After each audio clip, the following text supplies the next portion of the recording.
जय माता दी। माँ भगवती के चरणों में मेरा सादर प्रणाम। नमस्कार दोस्तों, मेरे चैनल शुभ संस्कार पर आपका हार्दिक स्वागत है। आज की इस वीडियो में मैं आपके सामने लेकर आई हूँ श्री कीलक स्तोत्रम। तो चलिए शुरू करते हैं। महर्षि श्री मार्कंडेय जी बोले, निर्मल ज्ञान रूपी शरीर धारण करने वाले, देवत्रयी रूप दिव्य 3 नेत्रों वाले, जो कल्याण प्राप्ति के हेतु हैं तथा अपने मस्तक पर अर्ध चंद्र धारण करने वाले हैं, उन भगवान शंकर को नमस्कार है। जो मनुष्य इन कीलक मंत्रों को जानता है, वही पुरुष कल्याण की प्राप्ति करता है। जो अन्य मंत्रों को जप कर केवल सप्तशती स्तोत्र से ही देवी की स्तुति करता है, उसको इससे ही देवी की सिद्धि हो जाती है। उन्हें अपने कार्य की सिद्धि के लिए दूसरों की साधना करने की आवश्यकता नहीं रहती है। बिना जप के ही उन्हें उच्चाटन आदि सब काम सिद्ध हो जाते हैं।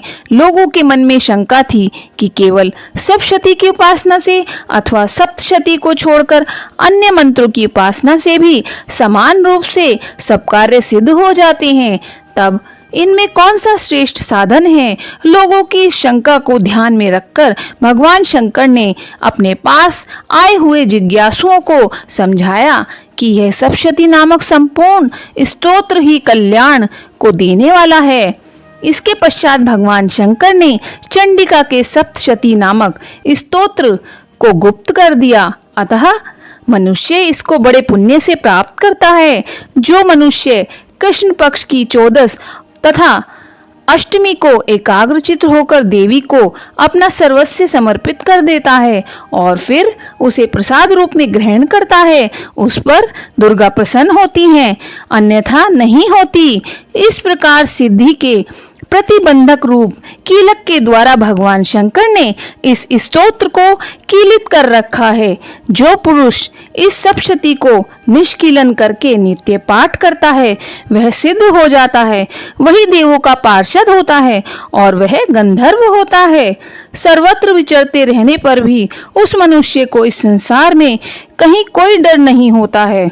वह आप मृत्यु के वश में नहीं पड़ता और मरकर मोक्ष की प्राप्ति हो जाती है। किंतु इस कीलक की विधि को जानकर ही सप्तशती का पाठ करना चाहिए।